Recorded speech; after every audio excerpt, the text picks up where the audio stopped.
Bienvenida, bienvenido a este espacio que es tuyo, que es tuya. ¿No? Este espacio que es tuyo, tuya. Este, yo soy Margarita Cavazos Rangel y pues estoy leyendo el libro de Tlacaelel, el azteca entre los aztecas. Continuamos con este espacio en donde en alrededor de una hora te estaré leyendo parte de este libro. Y pues pasamos al capítulo 13, la rebelión de los falsos artistas. Okay. Y veamos. Se podrá ver aquí así, ¿no, verdad? Me veo así. Eso, muy bien. La rebelión de los falsos artistas. Y ahí vemos una parte de la imagen que dice: Tecpatl muestra su obra. Y aquí está Tecpatl. Yo me imagino que este es Tlacaelel, porque se ve que trae como que la parte aquí emplumada y demás. Entonces, bueno, continuamos. Dice: atraídos por los importantes privilegios que las autoridades aztecas otorgaban a quienes se dedicaban al ejercicio de las bellas artes, un creciente número de artistas y artesanos comenzó a concentrarse en la capital azteca. Siempre que se creaba una nueva corporación de artistas o artesanos, Tlacaelel formalizaba el acontecimiento con su presencia y aprovechaba la ocasión para exhortarlos, a quien intentasen propiciar un renacimiento artístico que no fuese una simple repetición de lo efectuado en el pasado, sino que innovase radicalmente esta clase de actividades. No transcurrió mucho tiempo sin que Tlacaelel llegase a la conclusión de que sus exhortaciones en favor de una auténtica renovación artística estaban cayendo en el vacío. Tanto artistas como artesanos se contentaban con reproducir una y otra vez los modelos creados durante la existencia del Segundo Imperio Tolteca. Las plazas y los templos de la capital azteca, al igual que el interior de las casas de sus moradores, iban llenándose rápidamente de los más diversos objetos de diseño tolteca.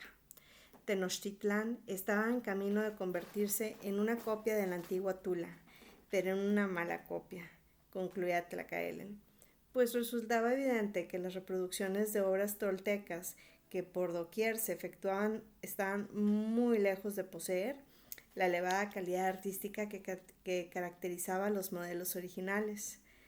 A pesar de su disgusto por la forma en que se desarrollaba todo lo relacionado con las actividades artísticas, el portador del emblema sagrado se cuidaba mucho de intervenir en esta clase de asuntos, pues comprendía que el nacimiento de un nuevo arte jamás puede lograrse mediante disposiciones emitidas por las autoridades y que la misión de éstas consiste únicamente en colaborar indirectamente en la delicada gestión, respetando escrupulosamente la libertad creativa de los artistas y proporcionándoles toda clase de ayuda para el desempeño de su trabajo.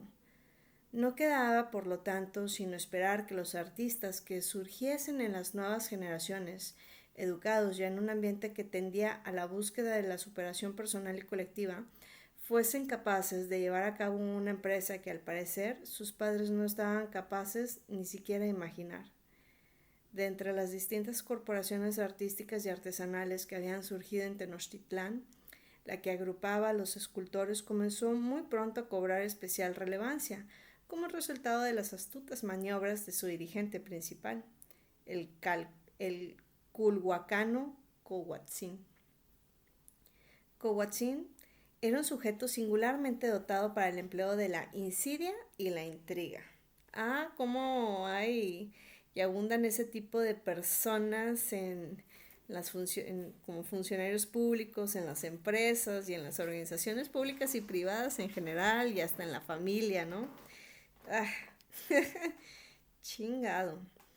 A pesar de que como artista era menos que mediocre, Había sabido siempre obtener un provecho considerable por su trabajo, utilizando para ello procedimientos que iban desde el más abyecto servilismo con los poderosos hasta la hábil dirección de pérfidas campañas de calumnias, con las cuales acostumbraba desprestigiar a cuanta persona osaba interponerse en su camino. Durante el apogeo de Azcapotzalco, Coahuatzin había figurado destacadamente en la corte tepagneca, dirigiendo la ejecución de un gran número de esculturas y organizando frecuentes homenajes al máximo gobernante en turno, primero Tezosomoc y posteriormente Maxtla, a los que gustaba comparar en sus elogios con los más grandes emperadores toltecas. Al sobrevenir la derrota de Maxtla y con ella el brusco final de la hegemonía tepagneca, Coahuatzin comprendió que el futuro del asiento del poder radicaría en Tenochtitlán y se trasladó de inmediato a la capital azteca, presentándose ante sus autoridades con un elaborado plan para incrementar las actividades artísticas. Maniobrando hábilmente en favor de sus intereses, Coahuatzin sobresalió rápidamente en Tenochtitlán.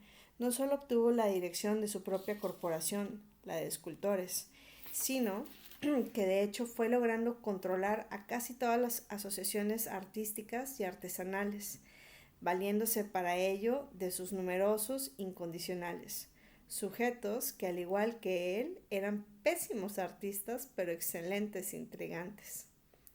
Las contiguas maquinaciones del falso artista no pasaban desapercibidas ante la vigilante mirada de Tlacaelel, poseedor de un certero conocimiento de los seres humanos. El azteca entre los aztecas había evaluado desde un principio a Coahuatzin y comprendido que nada bueno para el desarrollo del verdadero arte podía derivarse de la actuación de aquel ambicioso y siniestro personaje. Sin embargo, dominando su natural inclinación que le impelía siempre a la acción, mantuvo inalterable la política de no intervenir en los asuntos internos de los gremios artísticos y artesanales. Un inesperado acontecimiento vendría a devolver a Tlacaelel su perdida confianza en un cercano resurgimiento artístico. Cierto día, en una reunión a la que asistían las principales autoridades del reino con la finalidad de trazar los planes tendentes a lograr la anexión del señorío de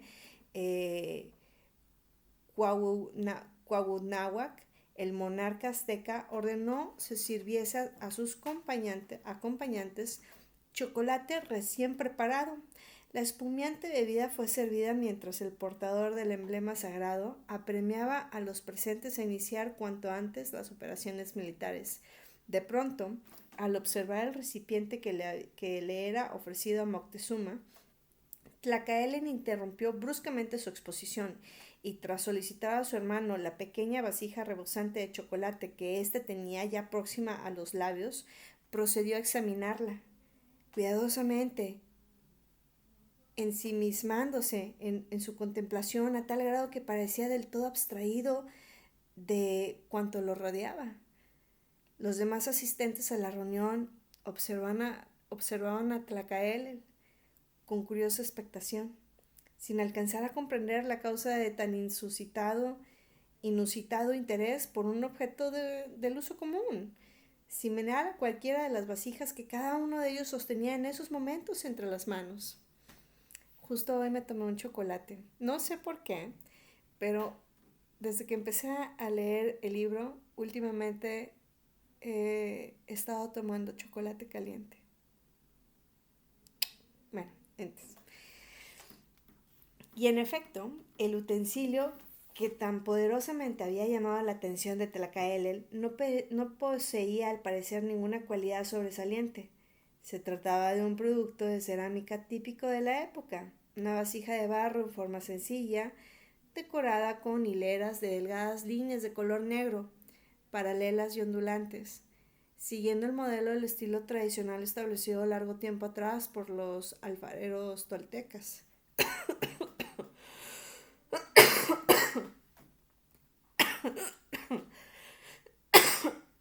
Sin embargo, la penetrante mirada del azteca entre los aztecas, Pajarito había descubierto desde el primer vistazo notables singularidades en aquel objeto. Cada una de las líneas de nítidos contornos que lo rodeaban poseía una ondulación levemente acentuada, circunstancia que resultaba imposible de captar cuando la vasija estaba en reposo, pero al desplazar esta de un lugar a otro se producía una fugaz ilusión óptica, perceptible tan solo a un sagaz observador, consistente en que la vasija parecía cobrar vida y palpitar levemente entre las manos que la movían. Tlacaelel concluyó para sus adentros que aquel objeto constituía una especie de sarcástico reto lanzado por un desconocido artífice a la venerada memoria de los alfareros toltecas, pues estos habían tratado siempre de transmitir a través de sus obras un sentimiento de inmutable serenidad, mientras que por el contrario aquella vasija era la expresión misma del cambio y de la tensa lucha de encontradas fuerzas que generaba el movimiento, pero todo ello ingeniosamente oculto tras un aparente respeto a la forma y al diseño convencional imperante en la alfarería. Una vez finalizado el análisis del recipiente y sin proporcionar explicación alguna que permitiese a los sorprendidos compañeros de reunión dilucidar las causas de su extraña conducta, Tlacaelel planteó de nuevo las principales cuestiones que debían tomarse en cuenta para garantizar el éxito de la proyectada campaña militar en el sur. Concluida la reunión, Tlacaelel conversó a solas con Itzcoatl, comunicándole su asombro ante las peculiaridades contenidas en la vasija ofrecida a Moctezuma. En vista del interés manifestado por Tlacaelel hacia aquella pieza de cerámica, Itzcoatl se la obsequió gustoso, sin explicarse del todo la desmedida importancia que el heredero de Quetzalcóatl atribuía a las casi imperceptibles singularidades de aquel sencillo utensilio. Asimismo, le informó que el origen de aquella vasija era idéntico al de todos los objetos de cerámica que se utilizaban diariamente en sus aposentos. Provenía del taller de Yoyotzin, el más prestigiado de los alfareros aztecas. Aun cuando Tlacaelel estaba seguro de que Yoyotzin no podía ser el alfarero que había modelado tan excepcional recipiente, pues si bien se trataba de un artífice que producía obras de gran calidad, carecía de originalidad y sus trabajos eran siempre reproducciones fieles de antiguos modelos toltecas. Envió de inmediato un mensajero al taller del alfarero, invitándolo a comparecer ante él. Tan rápidamente como lo permitían sus cansadas piernas, Yoyotzin se encaminó a la residencia de Tlacaelel. Y aquí hay un apunte. La residencia de Tlacaelel se encontraba a un costado del Templo Mayor. Imagínense los que lleguen a ir al Templo Mayor, pues bueno, ya tienen un dato histórico interesante. Y formaba parte del Tecpancali, o sea, del conjunto de edificios donde habitaban el rey y las principales autoridades tenochcas. Interrogándose inútilmente a lo largo del camino sobre los posibles motivos que pudiera tener el portador del emblema sagrado para desear entrevistarse con el modesto propietario de un taller de alfarería, Tlacaelel recibió afablemente al artesano, logrando en poco tiempo disipar la paralizante timidez del anciano mediante la amable naturalidad de su trato. Una vez captada la confianza del alfarero, mostró a éste la vasija de que Itzcoatl le obsequiara aquella misma tarde. Preguntándole si sabía quién era el autor de aquel objeto. Yoyotzin casi no necesitó mirar la vasija para dar una respuesta a la pregunta que se le había formulado. Se trataba de una pieza elaborada en su taller por un joven de nombre Tecpatl, La historia de aquel joven, relató el anciano, era triste en extremo. Huérfano desde muy pequeño. Había logrado sobrevivir duras penas merced a la escasa ayuda brindada por los habitantes de la población en que naciera, una pequeña aldea azteca semiperdida en la región más pobre e insalubre de todas las que bordeaban al lago. Cuando tenía 12 años de edad, Tecpatl se había trasladado a Tenochtitlán e ingresado como sirviente en un taller de escultura. Al poco tiempo de trabajar en dicho lugar y en vista de que revelaba excepcionales facultades para el tallado en piedra, se le había ascendido al rango de aprendiz. Todo parecía indicar el inicio de un brusco y favorable cambio en el destino hasta entonces adverso del joven huérfano. Sin embargo, su buena suerte se prolongó menos de un año. Repentinamente y sin que mediara para ello explicación alguna del propietario del taller, fue arrojado a la calle. Desesperado había recorrido los talleres de escultura que existían en la ciudad y en las poblaciones vecinas en busca de trabajo, bien fuera de aprendiz o de simple sirviente. Todo fue en vano. Misteriosamente todos los escultores parecían haberse puesto de acuerdo para impedirle el menor contacto con la actividad a la que había decidido consagrar su existencia. Qué bello, consagrar su existencia, qué fuerte. Acosado por el hambre y las enfermedades propias de la desnutrición, Tecpatl había deambulado varios meses en el mercado de Tlatelolco, trabajando como cargador a pesar de su frágil condición física. Fue ahí, en medio del incesante bullicio del próspero y creciente mercado, donde Yoyontzin lo conoció. El extremo cuidado utilizado por el endeble cargador al manipular las piezas de cerámica que el alfarero llevaba para ofrecer a la venta a los comerciantes había llamado la atención del anciano. Una breve plática entre ambos bastó a Yoyontzin para darse cuenta de la innata sensibilidad artística de aquel joven, así como del total desamparo en que se encontraba. El bondadoso alfarero ofreció a Tecpatl un trabajo de aprendiz en su taller, ofrecimiento que éste aceptó en el acto, naciendo a partir de aquel instante un estrecho vínculo entre ambos personajes. Yoyontzin había llegado a la ancianidad sin haber formado nunca una familia, y toda su frustrada paternidad se volcó muy pronto en el joven huérfano, en quien veía no solo al hijo que siempre había anhelado tener, sino también al artista que él mismo hubiera deseado llegar a ser, capaz de convertir en realidad los propios sueños y no solo dedicarse a reproducir los modelos creados por otros. Apenas había comenzado a trabajar Tecpatl en el taller de Yoyontzin cuando el dirigente principal de la corporación que agrupaba a los productores de cerámica, un sujeto del todo incondicional, Akowatzin, mandó a llamar al anciano artesano para aconsejarle que despidiera cuanto antes a su nuevo aprendiz, ya que según él se trataba de un individuo de pésimos antecedentes e indigno de formar parte del gremio de los alfareros. Qué cruel. Las acusaciones en contra de Tecpatl iban desde haber cometido diversos hurtos en su antiguo trabajo hasta llevar una vida consagrada a la práctica de toda clase de vicios. Yoyontzin había rechazado, indignado, todas las acusaciones que se hacían a Tecpatl, pero muy pronto comprendió que aquello no era sino el principio de una interminable campaña de calumnias en contra de su protegido.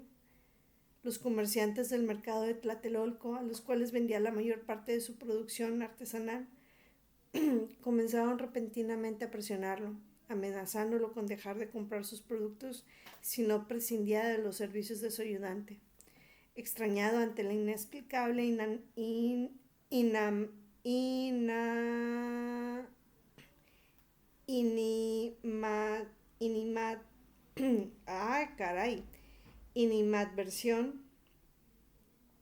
animadversión manifestada en contra de un ser noble y generoso que no había hecho jamás el menor daño a nadie, Yoyontzin se propuso averiguar quién era el promotor de tan feroz hostigamiento.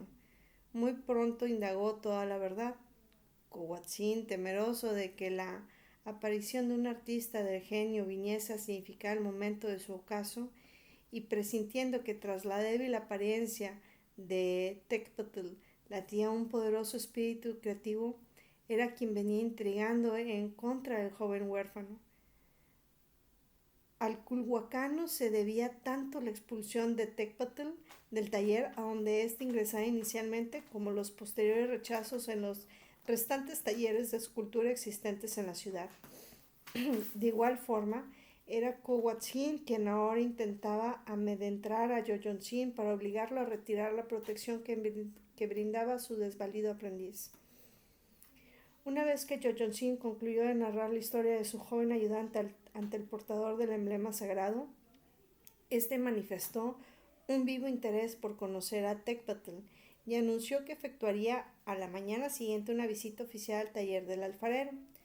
La resolución de Tlacael de efectuar dicha visita en lugar de simplemente mandar llamar a Tecpatl al templo mayor tenía el propósito de manifestar públicamente el afecto que profesaba al viejo artesano, pues esperaba que esto constituyese una clara advertencia para Coahuatzin de que debía suspender de inmediato la campaña de intrigas que venía realizando en contra de Yoyontzin.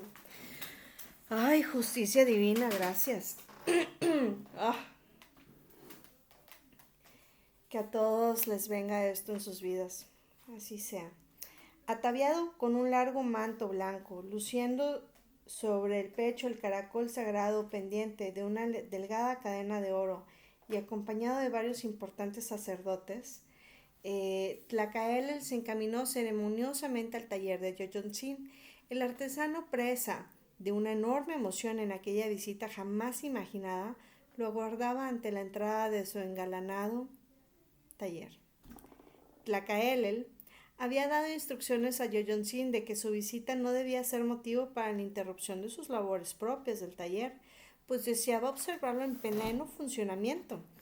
Así pues, los distintos operarios que integraban el taller de alfarería laboraban nerviosos en sus lugares de costumbre a la llegada del Zihualcoyotl azteca.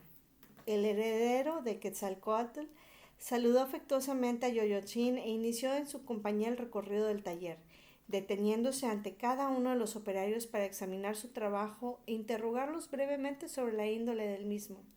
Al llegar junto a un joven de larga cabellera, Yoyontzin confirmó a Tlacael lo que éste ya presentía, que aquel operario no era otro sino Tecpatl. El azteca entre los aztecas permaneció un buen rato en silencio, observando con suma atención al noble artista.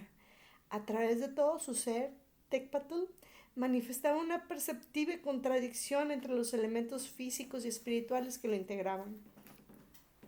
Los periodos de privaciones habían dejado su huella. La delgadez de su cuerpo era de tal grado que permitía observar claramente cada uno de sus huesos, firmemente adheridos a la piel y como queriendo perforarla y salir de ella. Toda su figura era la más clara imagen de un adolescente endeble y desvalido. Su ovalado rostro de finas facciones reflejaba igualmente una perenne expresión de angustia y desconcierto. Sin embargo, de aquel organismo débil y aún no del todo formado, un espíritu increíblemente poderoso parecía querer emerger y manifestarse con fuerza irresistible. Cada uno de los movimientos de sus manos, ocupadas en esos momentos en modelar una vasija de barro, revelaba una pasmosa habilidad y un pleno dominio de la materia sobre la cual trabajaba. En igual forma, de lo más profundo de su mirada provenían destellos de una energía desafiante y poderosa que contrastaban radicalmente con su frágil aspecto exterior. Tlacael cruzó tan solo unas cuantas frases convencionales con Tecpatl, pero después, una vez concluido el recorrido del taller, pidió a Yoyontzin que llamase a su aprendiz y a solas con ambos mantuvo una larga plática con el joven artista. A pesar de que Tecpatl era por naturaleza retraído e introvertido, en esta ocasión no le resultó difícil aprovechar la oportunidad que se le brindaba para expresar su opinión sobre cuestiones que le eran tan vitales. Con voz entrecortada por la emoción, criticó acerbamente la forma como habían venido desenvolviéndose las actividades artísticas en los últimos tiempos.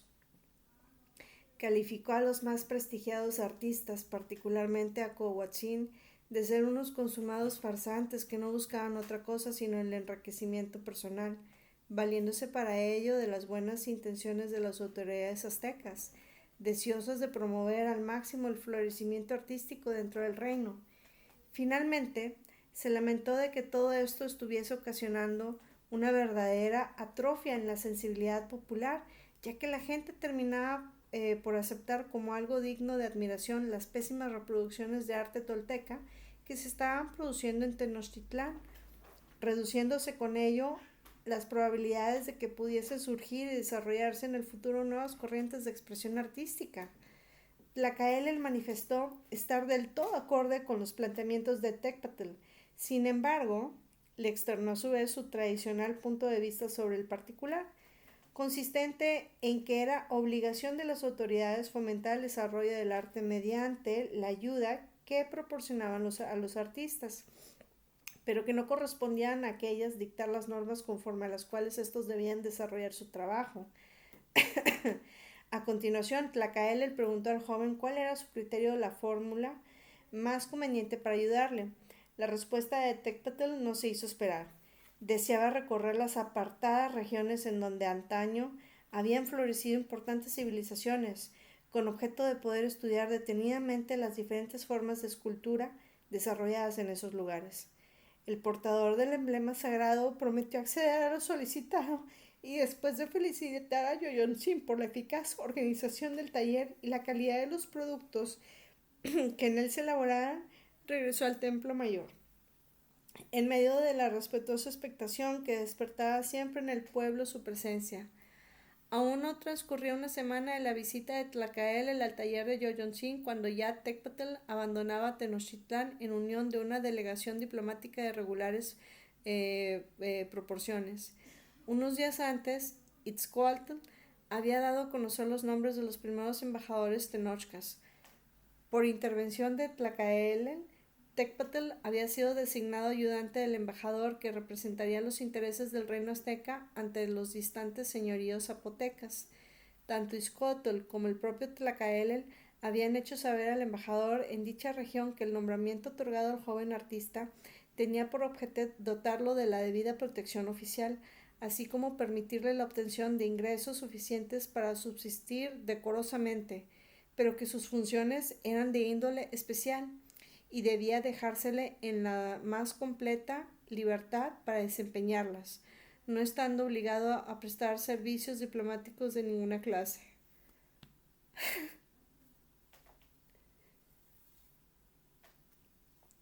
Ay. Desde lo alto del camino y antes de iniciar el descenso que lo alejaría del valle, Tecpatl se detuvo a contemplar el espectáculo siempre fascinante que constituía la ciudad de Tenochtitlán.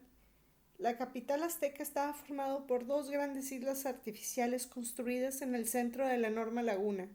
Un sinnúmero de canales atravesaban por doquier la ciudad, confiriéndole un un aspecto singular y fantástico. Sus anchas avenidas, al igual que sus incontables calles, eran de una perfecta simetría, lo que producía en el observador una clara impresión de orden y concierto, así como un sentimiento de admiración hacia aquella asombrosa obra humana, producto del continuado esfuerzo de sucesivas generaciones. Tecpatl echó un último vistazo a la ciudad y dando media vuelta prosiguió con decidido andar su camino, repitiéndose a sí mismo la firme promesa de no retornar a Tenochtitlán mientras no lograse desarrollar su propio estilo escultórico. A través del servicio de los mensajeros aztecas, que día con día iba extendiéndose a lugares más apartados, Tlacaelel no dejaba nunca de recibir informes periódicos sobre las actividades de Tecpatl. Después de permanecer cerca de 2 años en la zona zapoteca, el joven escultor había solicitado permiso para dirigirse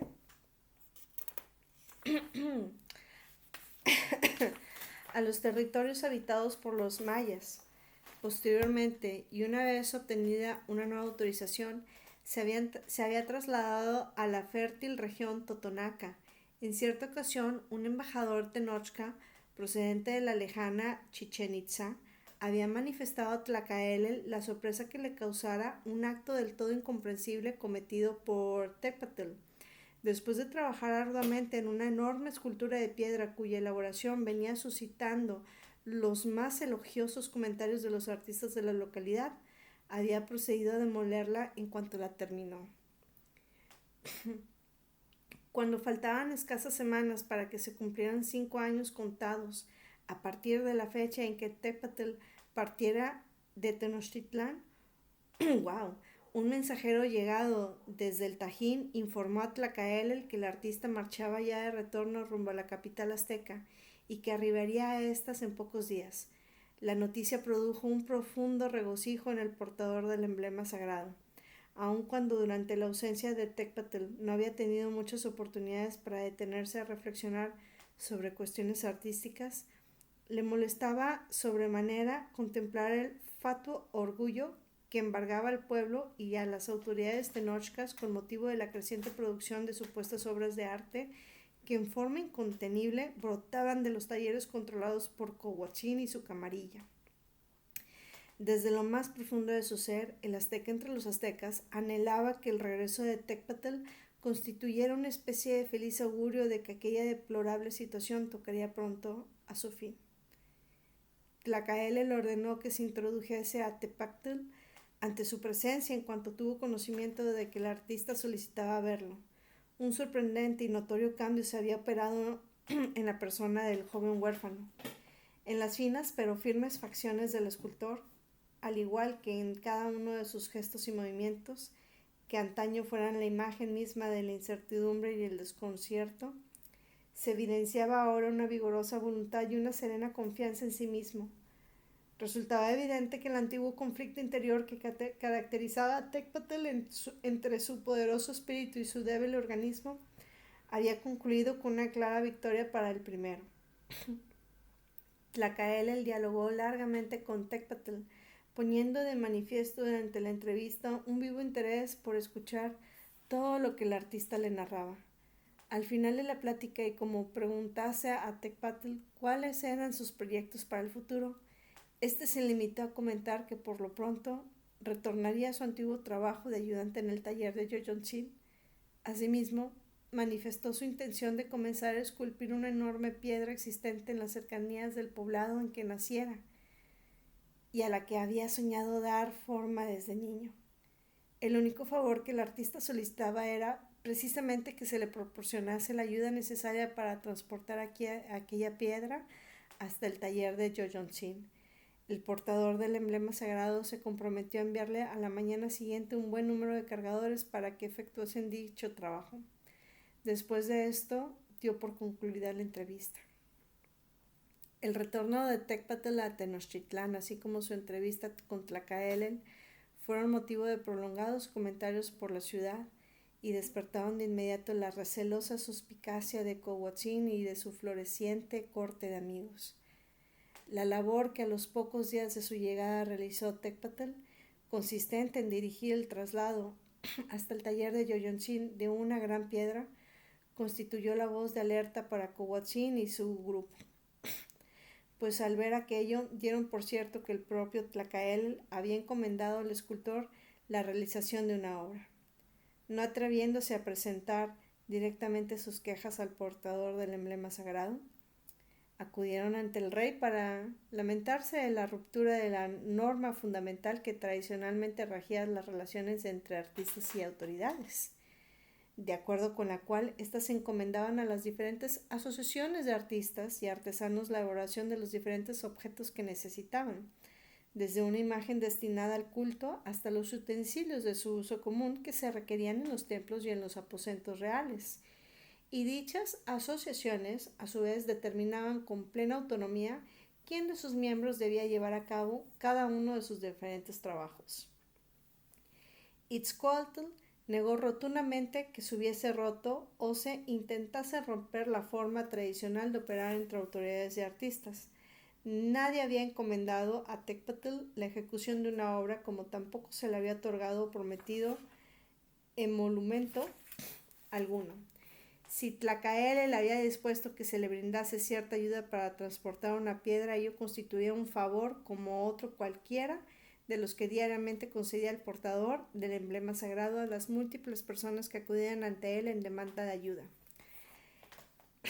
El hecho de saber que sus ganancias no se verían mermadas por las actividades de Tecpatl tranquilizó momentáneamente a Coahuatzin y a sus allegados. Sin embargo, muy pronto tuvieron un nuevo motivo de inquietud, pues al poco tiempo se comenzaron a producir una serie de deserciones en diferentes talleres de escultura de la ciudad. Varios de los jóvenes que trabajaban en esos lugares como aprendices o ayudantes de escultor abandonaron su trabajo para ingresar como aprendices de alfarero al taller de Yoyotzin. La actividad de escultor otorgaba una superior posición social y era más lucrativa que la de alfareros. Así pues, resultaba aparentemente absurda la conducta asumida por aquellos jóvenes, los cuales, tras avanzar un buen trecho por el camino que conducía a una envidiable posición, lo abandonaban repentinamente para recomenzar desde el principio de una actividad que aún a la larga habría de resultarles menos provechosa.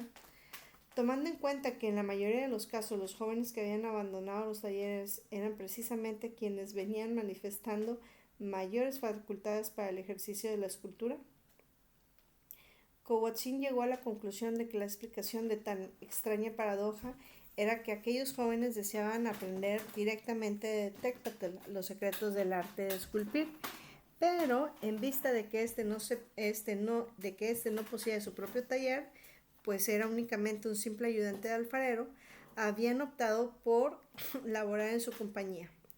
Pese a que ello significase sacrificar los frutos de sus anteriores esfuerzos y enfrentarse a un incierto porvenir, ya que el gremio de los escultores que Coahuatzin presidía y controlaba jamás otorgaría a ninguno de ellos la necesaria autorización para establecer un taller. Acompañado de un buen número de sus incondicionales, Coahuatzin acudió una vez más ante Itzcoatl para exponerle todo lo relativo a las deserciones del personal de los talleres y pedirle su intervención en contra de Tecpatl. Con palabras que al parecer denotaban una intensa preocupación por el problema que se le planteaba, pero en las cuales era fácil percibir un dejo de sorna, el monarca respondió que le era imposible intervenir en aquel conflicto, pues de hacerlo violaría la autonomía de los gremios y rompería las tradicionales formas de relación existente entre autoridades y artistas. Comprendiendo que las autoridades no habrían de brindarles ninguna clase de ayuda en su lucha contra Tecpatl y decididos más que nunca a impedir que éste lograse darse a conocer como escultor, Coahuatzin y sus secuaces tomaron la determinación de movilizar a la opinión pública en su contra, para lo cual urdieron una hábil maniobra. Dos jóvenes que les eran adictos, hicieron el simulacro de unirse a los disidentes. Abandonando los talleres donde trabajaban, fueron aceptados en el de Yoyotzin. Y al igual que sus demás compañeros, comenzaban a recibir lecciones de Tecpatl y a laborar con él en la ejecución de la obra escultórica que éste había iniciado. Apenas habían cumplido una semana. Dios. Apenas habían cumplido una semana en su nuevo trabajo cuando los dos traidores solicitaron ser readmitidos en sus antiguos talleres.